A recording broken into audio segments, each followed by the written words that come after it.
Welcome to the TryPod. We break down the NRL every game, every week from a punting perspective. And tonight is another special episode, part 2 of Ask Tristan Anything. We've got another 45 minutes of Tristan, the CEO of TopSport, answering all your great questions. Part 1 went up just last night. Yes, I do look a bit different since then. My hair was already nearly all fallen out anyway, and beard was a bit overgrown. So I guess I've gone for a fresh start. I'm not sure if I look more or less like some of these recent doppelgangers that people have found and tagged me in. Judge for yourself if you're watching this on the screen. Can you believe neither of the people in those images are actually me? Some people reckon my dad's got some explaining to do. Really appreciate all the great feedback we've got on part 1. So I think you're going to enjoy part 2 because it's more of the same, as well as the final 15 minutes of the show will be my own monologue to cap the 2022 season, the highs, lows, achievements, and challenges for TryPod. As I say, that's at the end. But back to this chat with Tristan. He's going to cover some future goals, questions about features, the art of odds making, market creation, more operational questions, all covered candidly by Tristan. But we begin talking promos, cap stakes, fair use.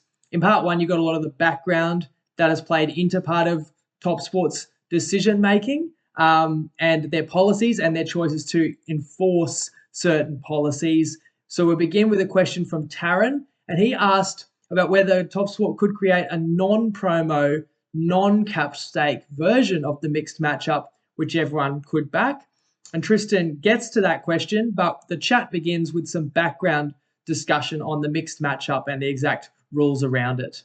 Everybody could back this with no restriction for all of 2021. And if you were part of that magical season, you know how profitable that was. Rolling into 2022, to give more background, you explained that you're going to be enforcing the kind of fair play, fair use policy on promos and cap stake type bets. And that resulted in some people not being able to back the mixed matchup anymore because they didn't have 50% of their turnover on regular markets. And justification for that, well, you can explain the key justification behind that decision. Yeah, well, the key reason for that is that obviously promotional markets are they're promotional markets, and they're obviously, whether it be a top-up token or a bonus bet or a cap stake, they're obviously markets that are an incentive there for punters to be involved. And if you're, and I've already explained the issues with relation to the fees we have to pay on turnover. We have to pay turnover on all of these items, and if you're betting loss-leading products, the expectation is that we need some business on non-promotional products to make it viable, and we're very clear with that. We don't discriminate in that sense, and I think a 50-50 turnover is very, very, very fair. The reality is,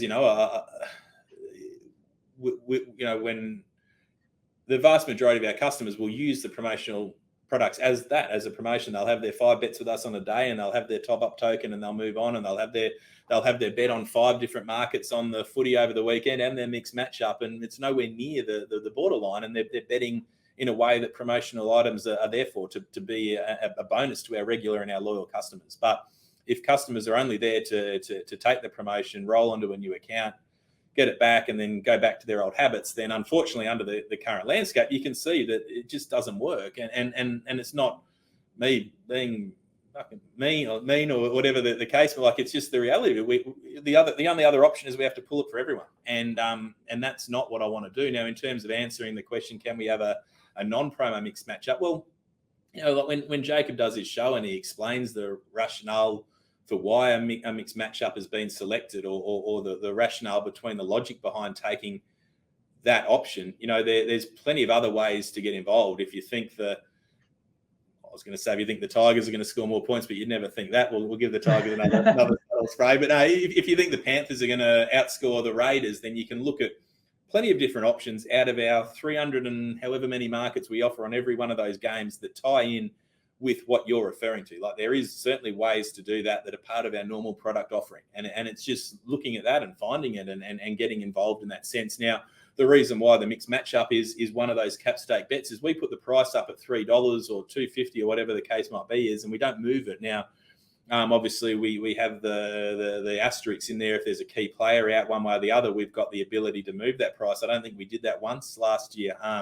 When, like, as bookmaking, when you take enough on a a game, you go from 250 to 240 or to 230, little minor moves. But as you can see, we're working in margins of 2 and 5% here, and holding that 250 when the price maybe should have firmed into 235 over the course of a lot of bets is a significant, difference. And that's why it's classified as that market. And that's why, we have to be, realistic with the rules we offer. And I think it's very fair. And I think, as I said, you'll find the vast majority of people don't have an issue with it. But, it's one of those ones that, unfortunately, that's just the nature of the beast. And we have to be strict on it, because the only other option is we have to pull the product completely, which I certainly don't want to do.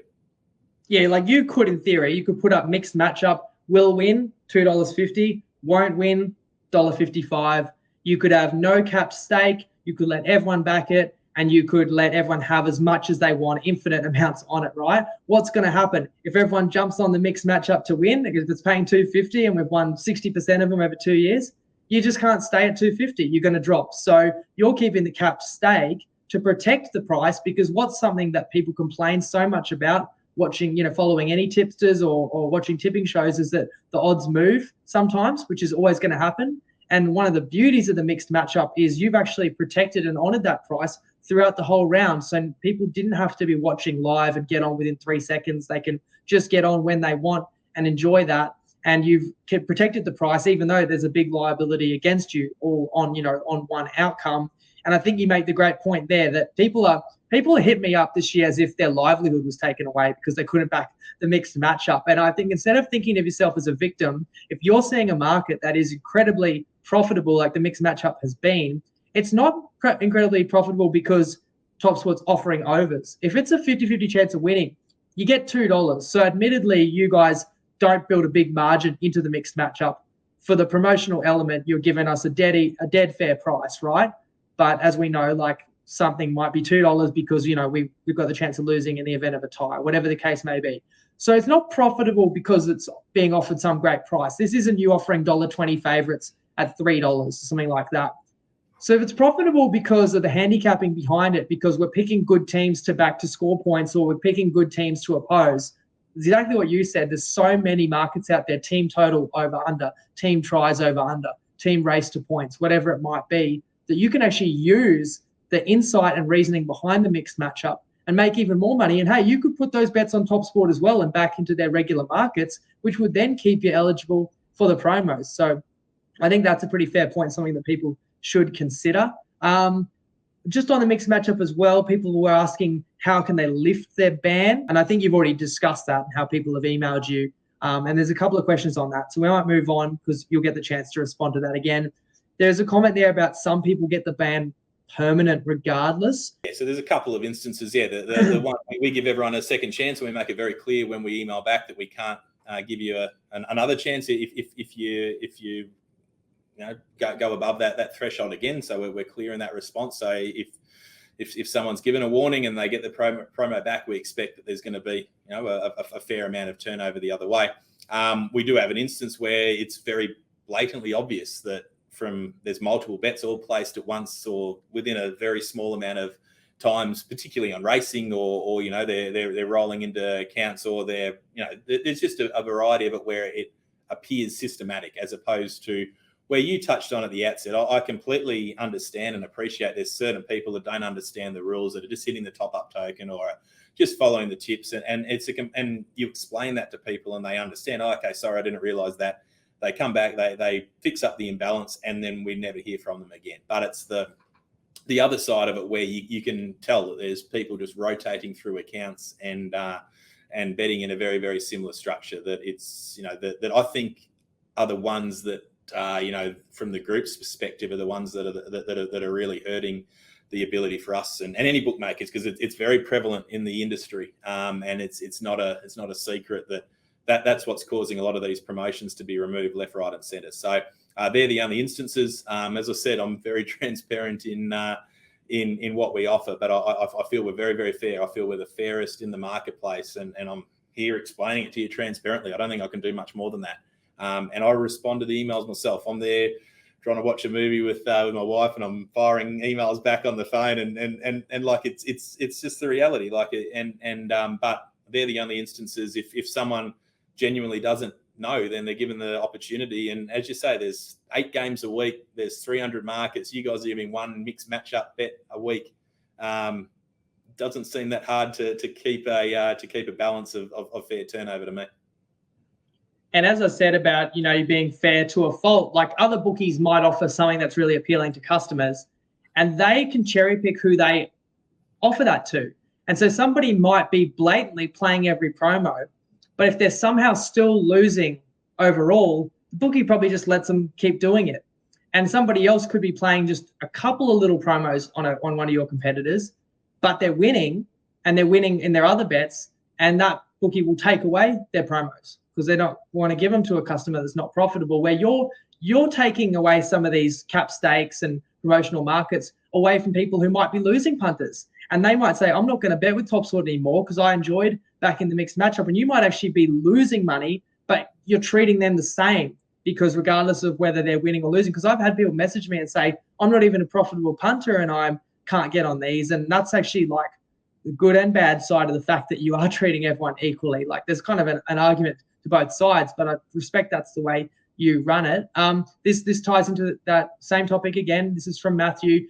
He said, could you put up a feature that would notify people what percentage of their bets are promotional versus non-promotional to allow them to maintain the 50%?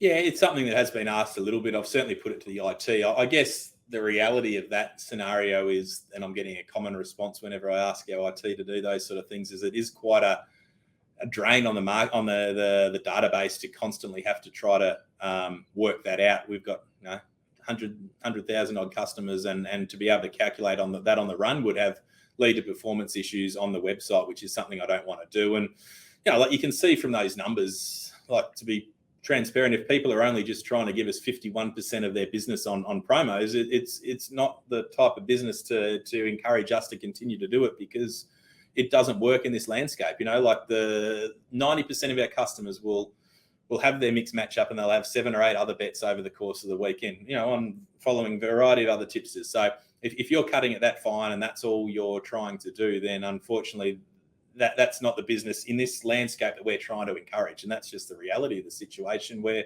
the vast majority of customers aren't in that space. Now, it's certainly something I put forward to IT, but to me, the performance issues completely outweigh the positives in that sense.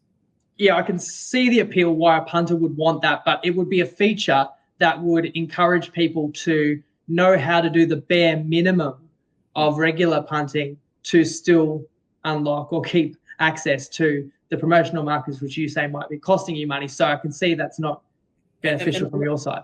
And let's remember that promotional markets are in place to reward customers that are loyal to TopSport. Like that is the reason why they're in place. And I completely, and I know it's something you push on all of your shows, and I completely and wholeheartedly agree with it, that you've got to secure the best price when you're having a bet. But ultimately, these promotional markets are there to reward customers that are betting with us regularly and using us as the number one book. And when we are the equal price for someone taking that without, using the promotion. So that is the reality. And that's, I think, the mentality of that people need to, as you say, we're not taking away their ability to back winners. You can still back winners with us. But, it is what it is. And there's a few questions still on the same topic, so we don't have to respond to everyone in depth, but I don't want to, avoid any. But Nathan asked, how do you compete with the big boys when you ostracize a growing number of punters by taking away their promos? And that's kind of nothing probably new in that comment, because there've been questions already we've addressed, like how do you stay competitive? And you've explained also the reasons why people have had, those appealing features taken away from them. But this particular comment, he says he lost his promos at TopSport for systematic betting, as it was described to him. I don't know if you know this case specifically. He said that it was because he upped his stake size in the NRL finals. I don't know if you know the background into that as to what would be what would be described as systematic betting. Yeah, I can't comment on that particular instance because A, I don't remember it, but B, I also wouldn't be able to talk about one person's account specifically, but it would be the same rules. Like we certainly aren't changing our mentality based on someone upping their stakes. It's the exact same rules that we've always had in place. Now, perhaps it's a punter that might be normally a $5 or $10 punter that are having their $5 and $10 bets and then having the 200 on the promo bets, but that's just purely down to turnover. Like that's just the same rules. So I don't know exactly what this scenario equates to in terms of ostracizing certain group members. I don't think we're doing that. I think that we've already seen that there's a number of positive comments, a number of people that appreciate what we do in the landscape, where I still think we are the fairest in the game. And I've made no apologies for people that are going out of their way to try to not adhere to our fair play rules. That it's no disrespect to you, but they're the rules, and we're just applying those rules. And I'm sure others, as you say, have very similar rules, and if not harsher rules than what we have, and don't apply them as fairly as what we do. So I don't suggest we're losing client share in that sense. As I said, we've got to try to reduce our turnover. That's the fact of the matter. And if some of our turnover is just purely on promotional markets, then that's a logical place to start, isn't it? So we're happy to continue to offer the promos, but we need people to give us a fair go at the same time. And that's why it's brought in place. And we've discussed this multiple times over the last couple of years, Jacob, and I know you always respond to the forum members the same way, and I can have that same discussion with anyone whenever I speak to them or email them or converse with them, and that's just the reality of it. So I don't think we're ostracizing. If I'm wrong in that sense, then I apologise, but I feel we give all of our customers a very fair go, and we offer a product that I don't think is available in many other places to the same degree that we offer it. And I'm not just saying this because you're here, but I do think it's fair, for one, the fact that everyone still has the opportunity to access these. Like, people use the word ban. I feel like it's not even completely accurate way of describing it, because it's not the same as other bookies where they tell you you're no longer getting these markets, and you say, why not? And they say, oh, our discretion. They never tell you why, and you never get them back. And TopSport tells you why and gives you the opportunity to get them back. But the other thing, if people claim to be, again, kind of claim to be a victim or ostracized, ultimately, nobody is begrudged for betting in the way they think works best for them. So like if Toppy's not giving you the best offering, that means another bookie's offering something better. So Go to the other bookie that you can get bigger bets on, or you can get better odds, and just use Toppy for what it works best for you ultimately. It's the same for everybody. And I don't know what standard you're being held to, because it's as if they're suggesting that a lot of other bookies are offering a lot better. And that may be true for some types of punters. They may be able to get certain markets or certain limits better than what you can, but people might want to think about why they are getting access to those types of bets elsewhere. That was the topic for promos, cap stakes, and fair use policy. Let's move now to just more general questions people have about odds and markets. Okay, and we can try and go a bit faster through some of these. Aaron asks, what markets do you make the most profits in? You put in brackets, anything I bet on, obviously. Like, from our perspective, obviously, multis are ones where there's a margin there, because I think it's obvious that there is a multiple of that margin that's available anytime there's more runners. Like, you guys can, on racing, we have the margin available on every product, on every race. You can see what the margin is. So from our end, it's an efficient market. If you've got a market that's very efficient and you're able to take bets and not have to move the price significantly, then that's where generally the margin will increase.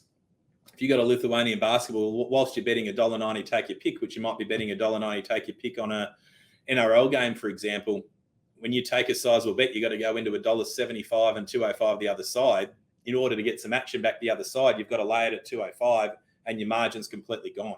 So it's those efficient markets where you can take bets, you can be confident in the price that you're betting, and more competitors. So, like a first try scorer market is always a very, very good one from our point of view. It's a recreational type market where people will like to have a bet, a bit of a fun bet, a $5 or $10 bet. They're not investing massive stakes, but they're getting a lot of enjoyment out of it. So they're the sort of type markets that, from our perspective, is the wider margin, your multis and your very efficient markets. Part 2 from Aaron. What's the effect of introduction of bonus bets and top-ups and odd boosts, etc., had on gambling overall? He asked whether, as a result, other odds have to be dropped to accommodate those?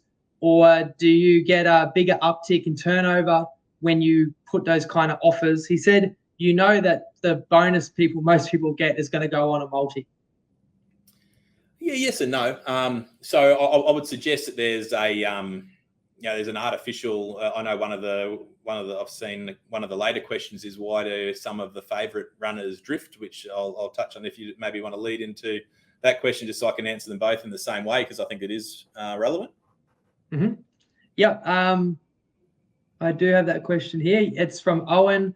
Why do short horse favourites tend to blow just before jump? Is it, as I assume, the bookie keeps the price as low as possible, and if punters are going to take it until the very end when the large money comes in? Yeah, so I think that question ties in really well with how the bonusing landscape has changed the industry. So you'll find a lot that when money back second and third's a very popular promotion on horse racing at the moment, and people invariably back the favourites with those bets because obviously that's the best chance for them to run second or third. So you'll find that those favourites are generally artificially lower than what they probably should be until the death when most of that promo type activity has already been done. So I think the landscape has been changed. 10, 15 years ago, there weren't the promos, there weren't the offers that there are now, but it's a very competitive business. And in order to get people to your site, you need to offer these sort of things to attract a certain group of customers. And I think what that does is it as we've spent a large amount of time talking about it today, that it normalizes that behavior where it's a case of people are able, if they're smart, and there's nothing wrong with it as long as you're adhering to the rules, understanding that you can go to a variety of different bookmakers and be very smart about what you're offering. Now, the fact that we have rules in place to protect against that behavior, which is obviously costly from our perspective, is our onus, the same as you touched on. It's if people want to continue to bet with us on the back of it. But the way the bonusing and the tokens have created an environment where it does reduce the margins in that sense, but it also means that there's certain things where if you know that you're going to lay a runner, then you're going to keep that shorter on the back of a promotion. If you know that some other bookmaker's offering money back if a team scores and the other team wins, or whatever the case might be, is we know we're going to lay the Penrith to score first and win the game, so we're going to artificially keep that a little bit lower. Like, what's happening in the industry. You just got to be aware of it, and punters will play out their playbook, we'll play out ours. So yeah, there certainly has been a change, and it probably means that some of your punters that are just purely there to back a winner, like, they're probably being disadvantaged on the back of it in some sense as well. Another question tying into racing, Nick is asking, do you have any plans to bring in live betting on horse racing? I'm guessing that ties into the earlier question about live betting in general. But he also is intrigued to know how bookies can actually produce live odds during a race. Is the team actually looking at the horses in the run, or is it kind of computer program based or based off Betfair, which is an interesting question. Yeah, and it is an interesting question. I think the rules might actually be a bit different with live horse racing, where it actually can be done online, which again beggars belief. I don't know why that is different, but it's something where we haven't looked into it too much. It's a very complex sort of formula. We don't have the manpower to be able to do that race to race. I respect the bookmakers that do it. It would have to be some sort of artificial intelligence, I guess. I don't know. I don't know how it works, but it is a popular product, but it's also one that is tricky to get right.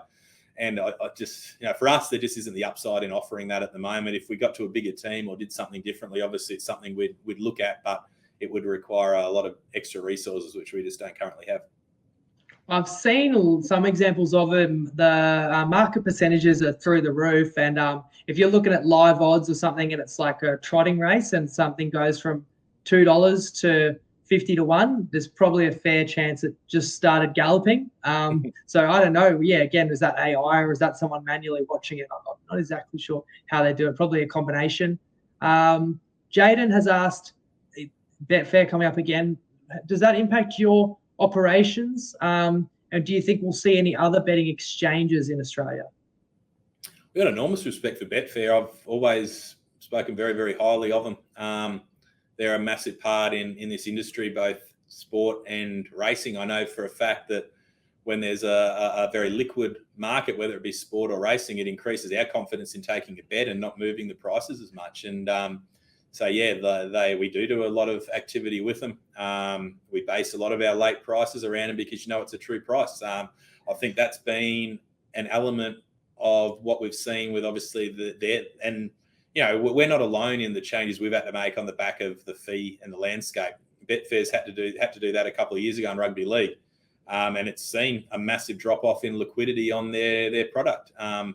They didn't want to do it, but they had to do it, and I think that's where we see now across the marketplace. It means that the confidence level on taking big bets on rugby league has diminished a little bit because you haven't got that confidence of where the Betfair market sits. So it certainly is a really important tool in the landscape.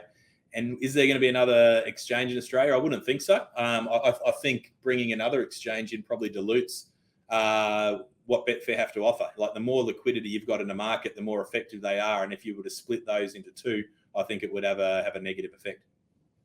Here's a question from Nick asking about the concept of a trap line, which is discussed sometimes in American sports, or the concept that Las Vegas sets a trap line where I guess the bookie is happy to have lopsided liability, maybe because of it's an internal confidence that they know that the market or the odds are in their favor on one side, perhaps because they believe that the other side is inflated in the public perception.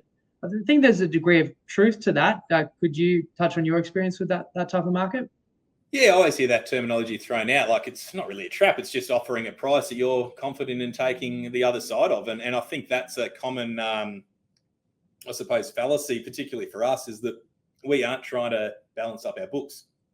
You are trying to set a line where potentially you are going to take a bit of action both ways. But if you're taking some sharp action on one side and you want to push a line, then you're probably going to hold the opposing side of that line for a little bit longer, to take more activity to try to skew your book a little bit. So if that's the description of a trap line, then I guess it is. But it's more just, and it might not just be sharp action. It might be our trader's opinion. We might say, well, we really like Penrith in this game, and we're going to try to take some action on Parramatta, or vice versa. So there's a number of different ways to do it, but it's an opinion. You might find a game that with two different bookmakers, there's two trap lines where there's bookmakers taking a differing opinion. Now, a lot of that has gone out the window with some operators because they're just trying to keep the market price. But certainly for us, we are opinionated in some sense, and we will try to look to push options. And it's just a case of, we got no inside mail, nothing like that. It's purely an opinion, and it's whether the punter backs themselves against our opinion or not. And then, I'll tell you what, we get enough of them wrong.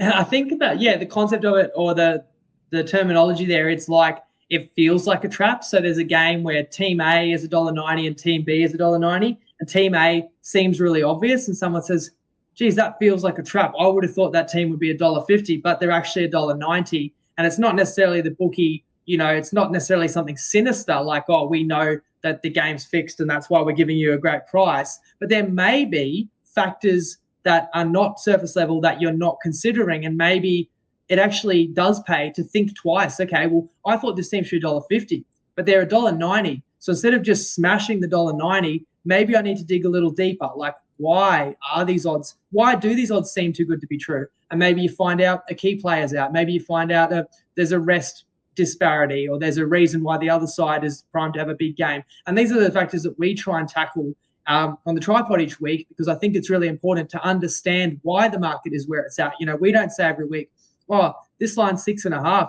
We don't get it. We think the line should be 2.5. We try and say, we think the line should be 2.5, but it's 6.5, and we think these are the reasons why, whether some factors are over or underrated. So I wouldn't say, it's not a sense of bookies trying to trap you in, but it is a sense of sometimes there's more than meets the eye with certain markets. We answered Owen's questions. What's Sean got here? Firstly, thanks for being one of the good guys when it comes to bookies. Not hard with your competition, but still, thanks for not becoming one of them. 2 questions. Are there plans for Toppy to offer more promotions like other bookies, even the smaller guys? Which, is it fair to say that if there's smaller bookies out there that are offering better promos than you, it could be tied into the fact that because of the fee structures that we talked about before, it's more viable to offer, better promos to get punters in when you're operating at that small scale?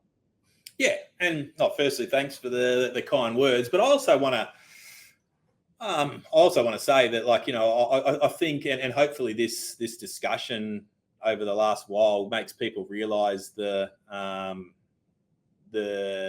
landscape at the moment, which doesn't just apply to us; it applies to everyone. And whilst some big bookmakers might, on face value, perceive to be unfair, they've got shareholders to respond to, and they're up against the same battles that we're up against, and they have to do what they have to do. It's not because they're wanting to be the bad guys; it's because they've got no other options. So I think that's important to note, that whilst it's punter against bookmaker, ultimately we're all trying to provide a service that gives punters some enjoyment and some recreation, and that's where, from my perspective, it's trying to get as many people involved in that enjoyment as possible. So that's that. And where you say with the promos, at the moment we're on the opposite side. We're looking at trying to reduce the turnover, so we're certainly not in the midst of looking to bring out any new wild promos over the next little bit. And as you say, some of the smaller operators are able to do it because they've got a competitive advantage at the moment, which I agree with. I certainly think a bookmaker that's holding a lot less than us should have an advantage, but they should be doing that to try to grow their business, which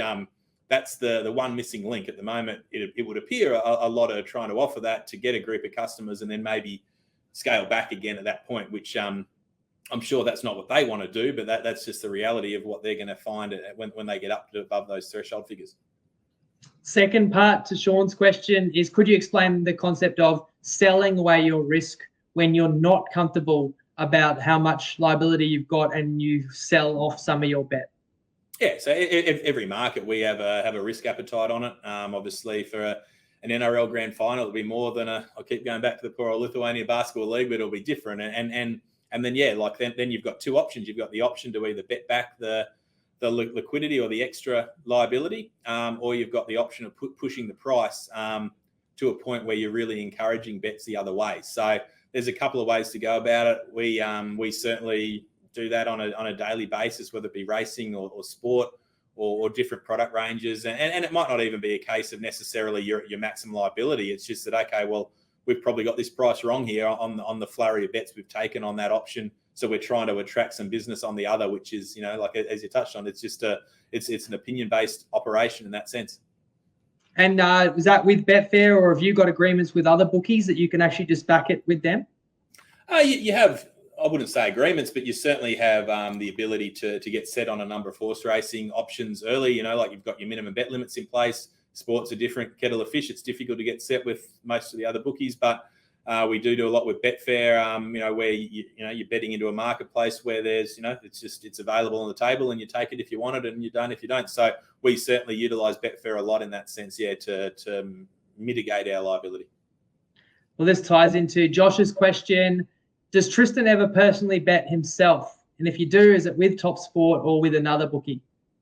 Not really. Occasionally if you go down to the pub and you're there with some friends, you might just throw some money into little kitty into the punters club or whatever. But in terms of actually having a bet, not really, because the reality is, it's TopSport's our family business, and every game, every race, we've got a bet on it. Every race, whilst we're doing this, I'm sitting up here in the Rocky races have just gone across the screen, and we win on three options and lose on.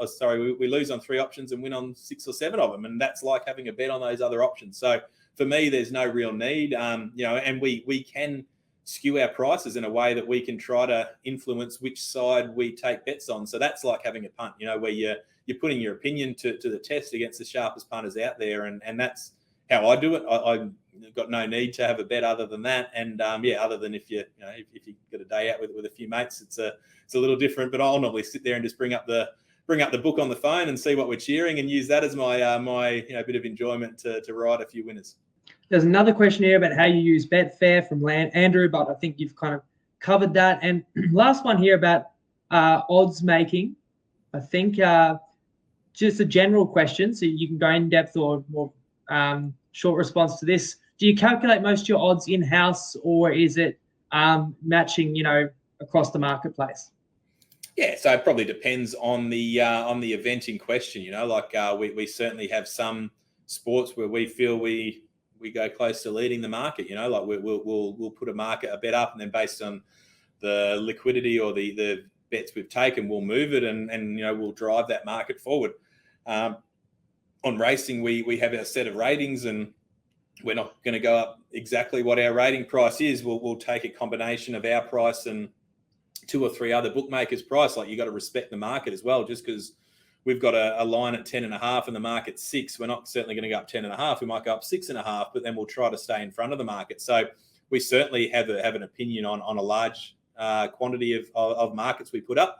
We've got a lot of exotics that are derivatives based off a model that we've built in-house, which obviously are our creation. And then, of course, you've got some sports where that we don't have the knowledge, and we'll rely much more on the marketplace price than our own opinion. I keep going back to Lithuanian basketball. We don't have an opinion on that league, so we'll just be market price in that. But by the same token, we then don't have the confidence to take sizable bets because we don't have the knowledge of it. So I hope that answers the question. A lot of sports will have an opinion on, and a lot we won't, and it just comes down to the quality of the event and the time, and then the bets that we take on it as well. And again, thank you to everyone for these awesome questions. And I'm doing my best to throw them at Tristan. I feel like I've just uncovered a couple that might have fallen more so under running a business and operating. Here's one from Siebes, and he says, Toppy's obviously looking forward to build brand awareness, and you've talked about the money that you've invested in your marketing, sponsoring great shows such as TryPod. Thanks, Siebes. Have you noticed the brand grow as a result of this kind of sponsorship? Have you got a marketing team in-house, or do you outsource that? How do you think your social media footprint is going, and do you have plans to enlarge that? Yeah, well, we've certainly grown the business over the last couple of years since we've been associated with great shows like this, with a lot of other things that we feel have been beneficial in that.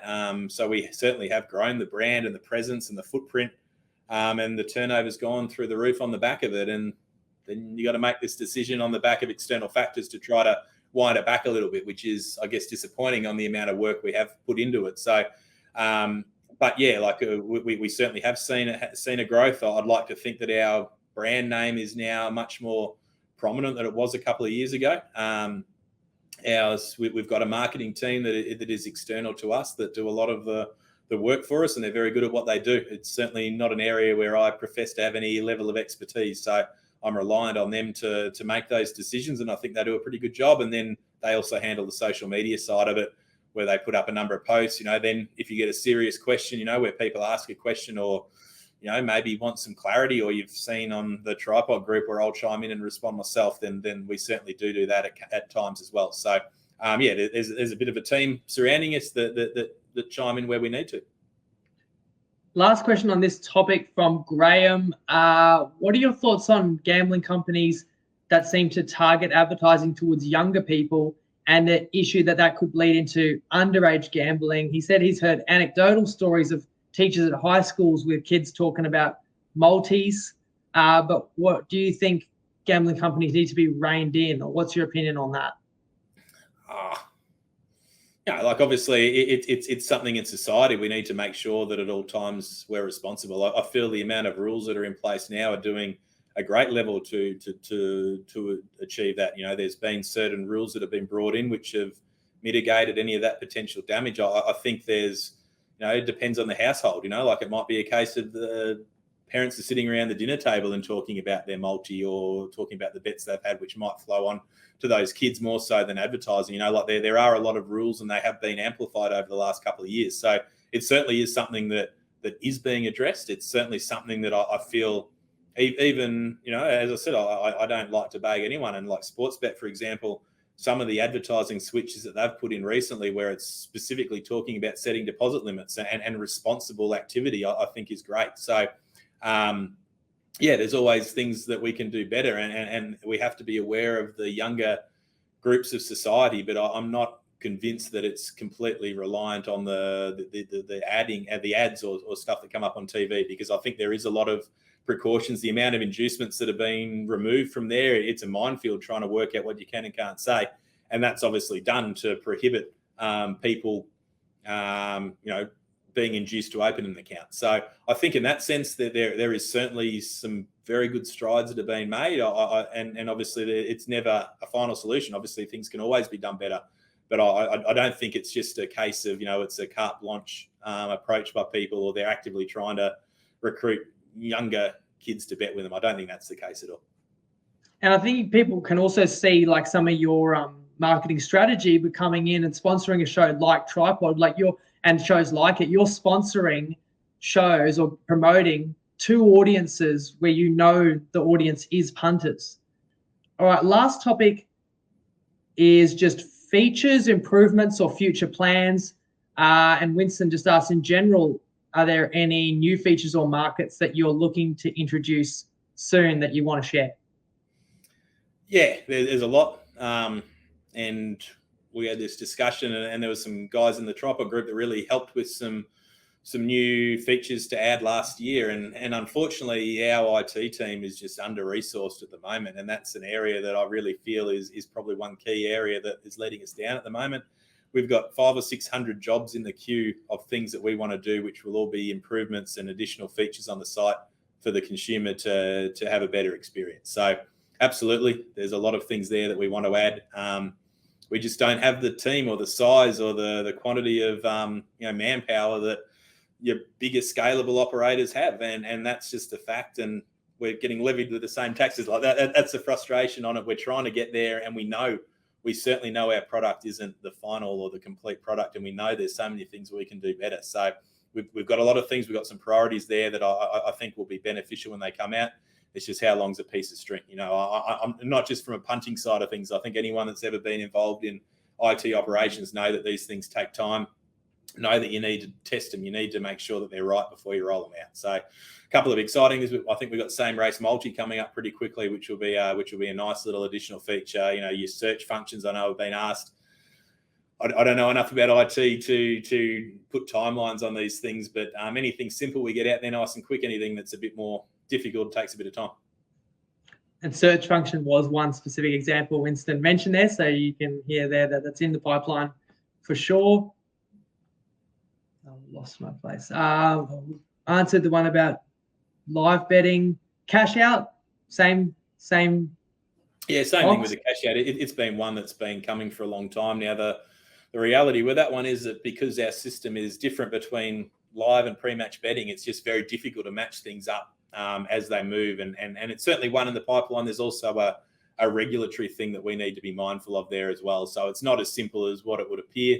It is in the pipeline, but it probably isn't as high a priority as maybe a few of the others. William asked if you're going to offer a builder bet for NBA season, and if so, when. That snuck up on me as well. The NBA starts in just over 2 weeks. And that's something maybe I can organise with you if you're happy, as you've done for a number of large sporting events, for TryPod members to send in their custom requests and spend a few hours pricing them all up. So maybe the same again. Just all we can say probably is stay tuned for that, the TryPod group. If the opportunities there, you'll be able to submit your markets for Tristan to price up.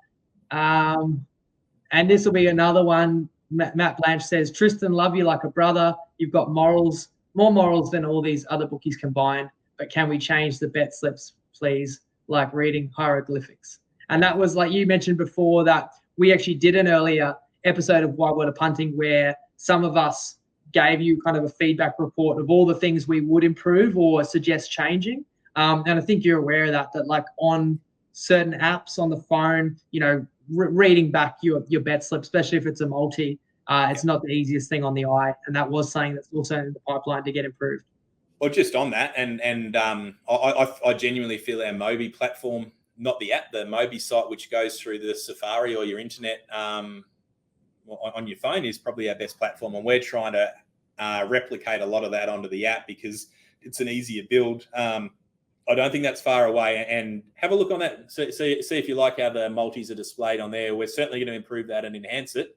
But the display on multis on the Mobi site is 100 times better, which wouldn't be that hard because the app's horrible. But it's just one of those ones where, unfortunately, our IT team was never a sole app building site, and we've been loyal to the IT team that we've had for 15 years, and that comes with its own challenges. But it's something we are certainly rectifying, and that's a big one because I think our app certainly lets us down in some instances, and I think these changes, which aren't far away, are going to definitely improve that.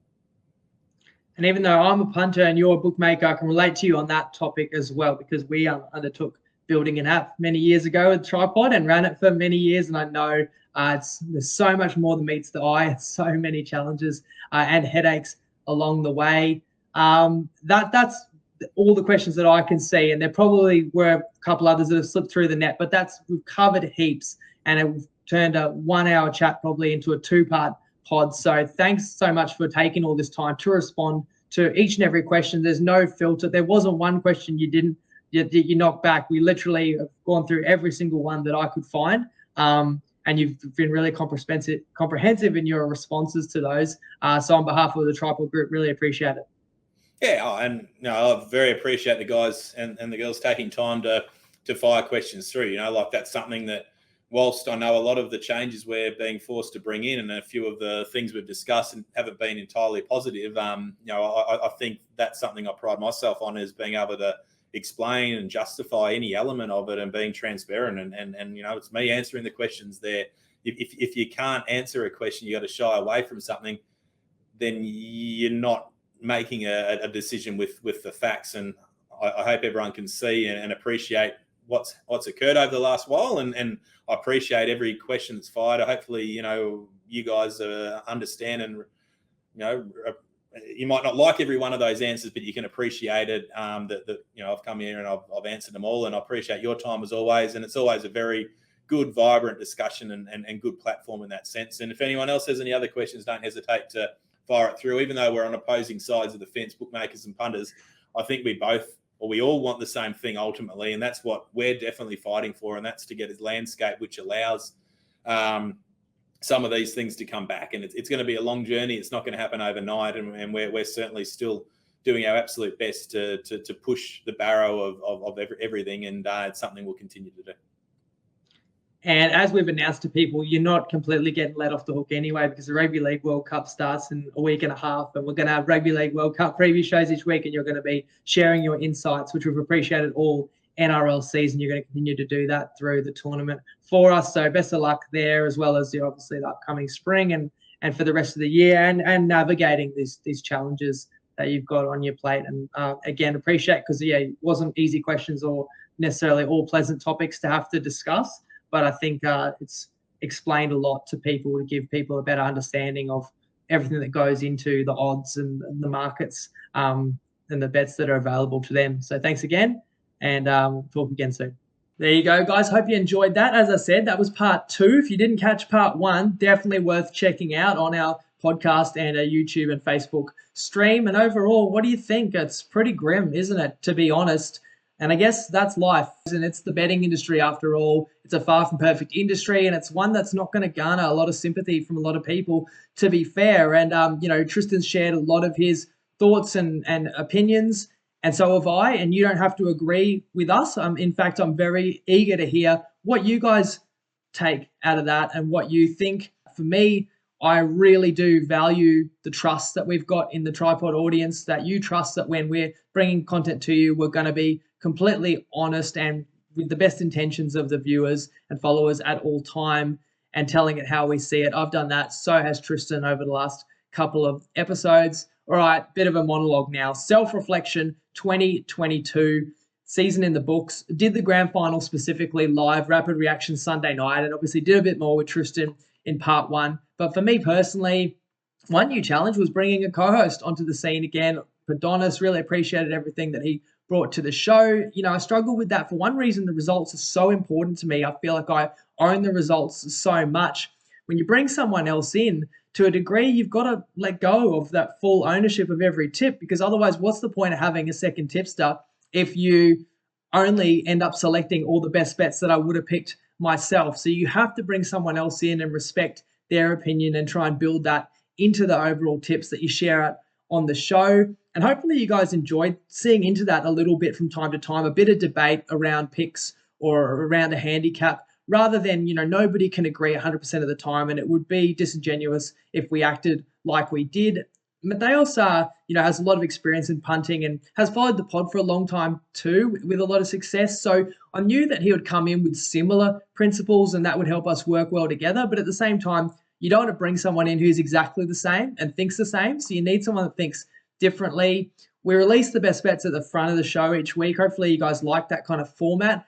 That's after we have had a little bit of back and forth each week to decide exactly what those are going to be. So we may seem a bit more aligned on the show once we've come to that agreement, but you'd be surprised that we're not always as aligned as you might think every single week. So that's all part of the process, the selection system, kind of like when do we just disagree and we've got to pass the game? When do I feel like I've got to overrule? Like that all takes time to develop. And tipping solo doesn't have those issues, but there's advantages and disadvantages and head noise that comes around tipping solo as well.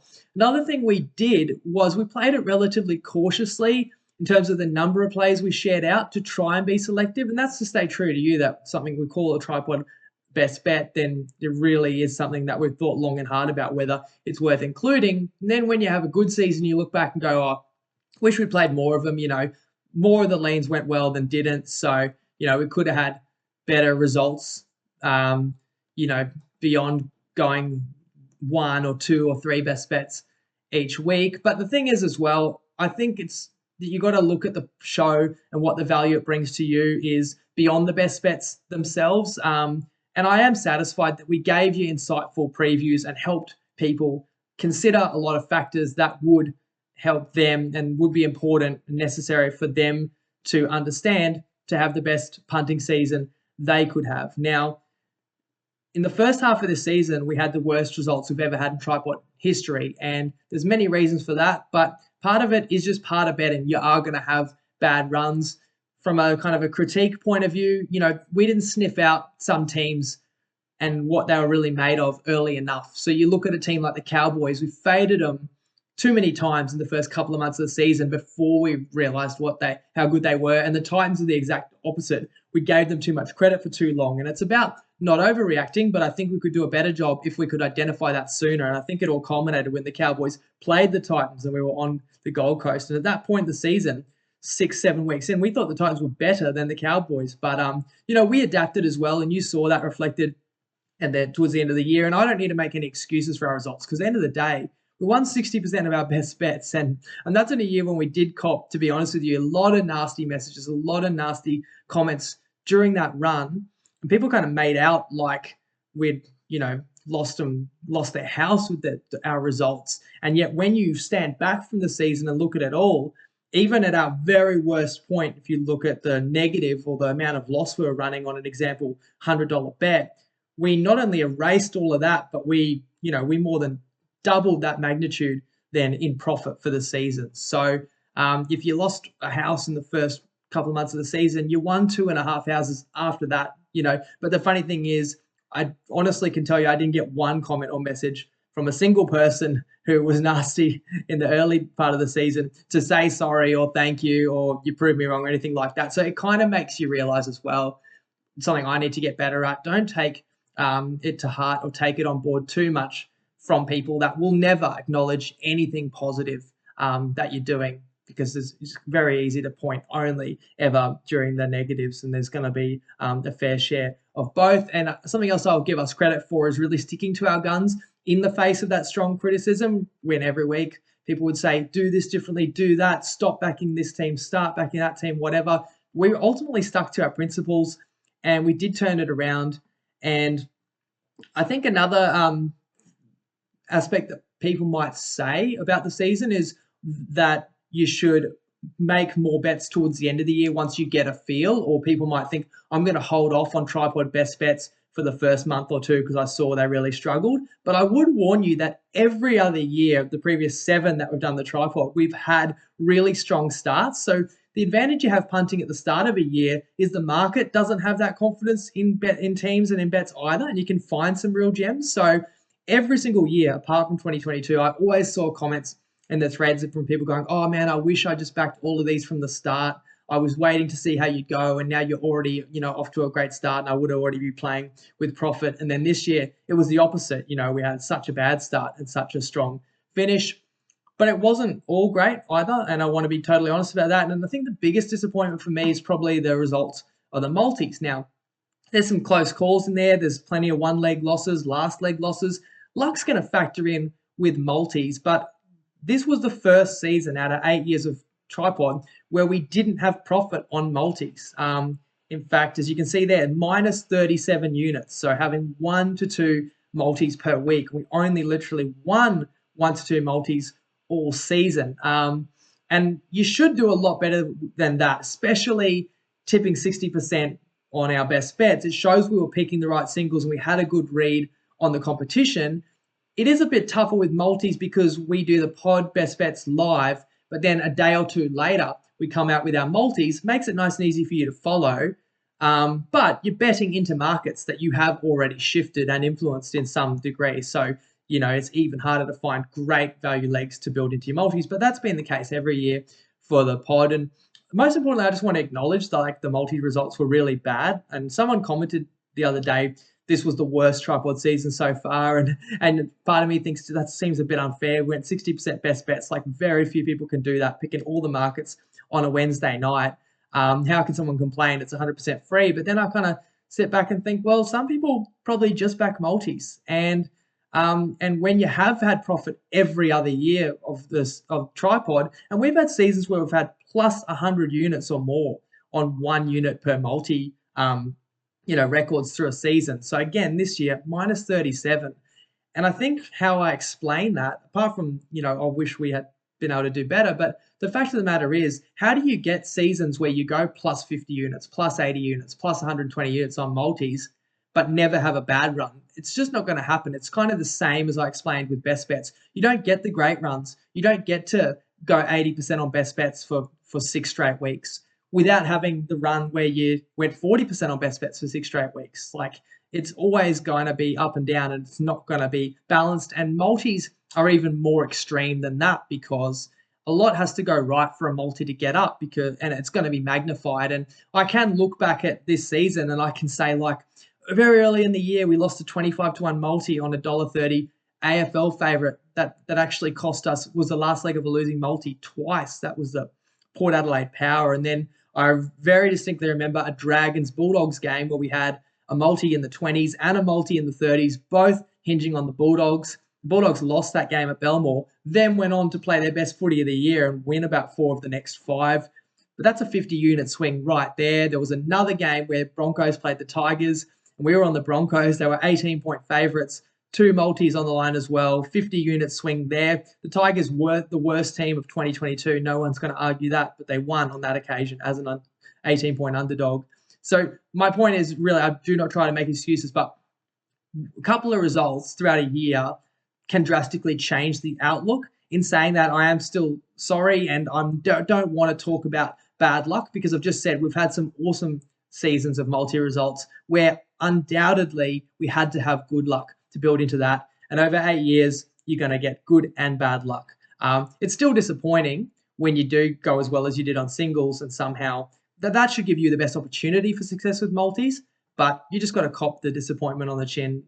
That's the way I see it. But again, I'm proud of the effort that we put in, but I also will never disrespect our audience or people's intelligence and tell you that it's been all great, it's all been fantastic, and we've had a great year without acknowledging the negatives as well. And that's something that bugs me from a lot of tipsters, that they only want to talk about their wins.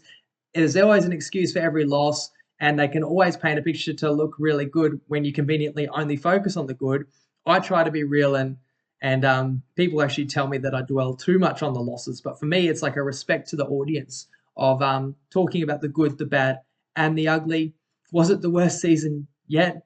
Well, depending on how much you play multis, you could say that. And for me, it was the toughest season as well, I'll be honest. And having that losing start really did weigh on me, even though I knew it happens to everyone. It's still, I don't sleep well and I feel horrible about it. And I do take that full ownership of our tips.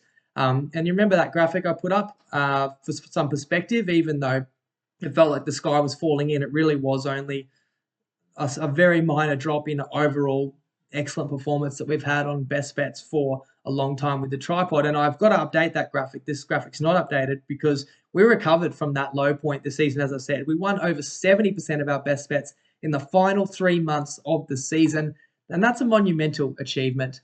And overall, if that's a bad season, I think that just says a lot about how good the previous 7 were. And the other thing that I totally acknowledge every year is that it gets harder and harder to win. And you heard Tristan talk about that, how the market changes and how it's less and less advantageous for sharp punters. And the other thing is, and I think we have, a little bit to do with this as well. We influence the market over the years. And I'm not just talking about our bets, but then you look at how the bookies learn from that and all the people that follow us, and then those people bet. And people are seeing what type of bets have been successful for us. Punters are seeing that, and bookmakers are seeing that. And over time, the marketplace gets more knowledgeable, gets sharper, and gets harder to beat. So even if you are as good and working as hard every year, you're going backwards because it's getting tougher and tougher to beat. So in theory, every season would be worse than the one before unless you do something extremely good. I mean, look at our best bets from 2015, 2016, our first 2 seasons of the pod. We knew what we were doing, but going 61, 62% back in 2015, 2016 is easier than going 60% in 2022. I can promise you that. So again, that's the challenge, but I don't want to be the only one to decide or to tell you how good the season was. It's actually more important that you tell me what you thought, because that's it has to be worthwhile for you to tune in every week, or else we just wouldn't be able to still be here. Mixed matchups, which got chatted about plenty with Tristan. We went 45%. So we lost more than we won this year, but that's what we're meant to do with mixed matchups when we're an underdog every single week and when the average winning odds are still over $2.50. And we still had an ROI of 112%, which is still really good this year, albeit much more realistic. Look at last year, 70% winners on $2.50 odds. That's 178% ROI. And it's worth mentioning, Padonis is doing mixed matchups for the NFL, and he's currently at 270% for 4 weeks. And that's not going to be sustainable, but that's still a hell of a rate of return on your investment. And I also think we gave you a lot of extra value beyond best bets as well, where whether we talked about occasionally early lines that people could grab, and we don't claim that in our record, but plenty of other people in our group were tipping those every single week and beating the market by multiple points on multiple games every week. We brought cameos in, some very shrewd tipsters that added to our show that we really appreciated, and that gave some great value tips throughout the year. You had the Five Guys multi, so when I say our multis didn't go well, the team of individuals that included the Padonis that we handpicked and put together, they went something like plus 24 units in their multis, just sharing one per week this season. And I don't include that for TryPod, but maybe and hopefully some people did get on those as well. Or think about the value tips you got on the Cowboys round 25, or even capping the season with, I'll say it again, Dylan Edwards, $11 for the Clive Churchill. So that was nice. And another great positive of this year was all the giveaways. We gave away more prizes than we ever have in the past. And I think my only regret is probably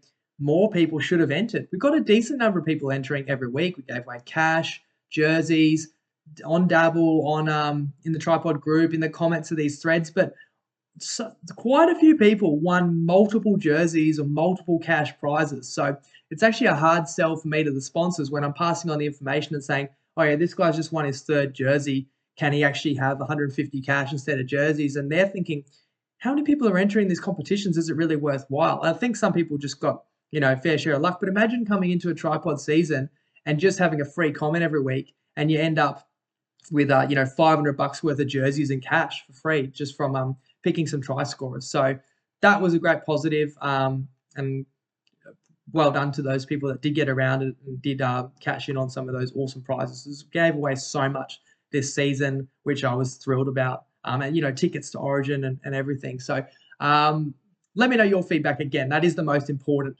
thing. Once again, thank you to everyone who's followed. It's not possible without your support. Thanks to the Padonis, all his efforts, as well as the efforts of our admins, Jeff and Dan, and all the tipsters that I mentioned before that have contributed through the season or contribute in our group or to the show. And a lot of these guys continue to contribute. So what's happening moving forwards?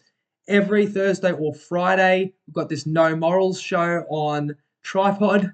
Not that it's a no moral show, that's the name of the show, and that's Benny and Jason tipping racing. Saturdays is Prop Me Up, which is NFL prop tips with Matt and Barney. Sundays, Nettie Given Sunday with Nettie.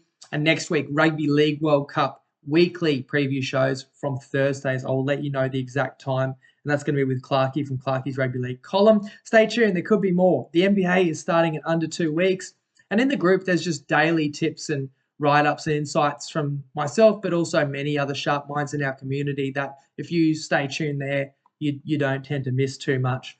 And that's all I really know for the rest of 2022. And don't ask me about 2023 because I don't have an answer for you yet. There's a lot involved into whether a season of TryPod comes together, and I really will only do something if I know I can do it to the best of my ability and do it justice. So stay tuned for that as well. But just know that your support, even if it's as simple as hitting like, a comment, telling your friends, giving us a rating on Spotify, Apple, hitting subscribe, that can make all the difference. And that's the power of the pod and the power of the people that follow the pod. I appreciate you. We all do. Have a great weekend, guys. First off, without NRL, I'm sorry. But nonetheless, gamble responsibly if you're having a punt. And Lego.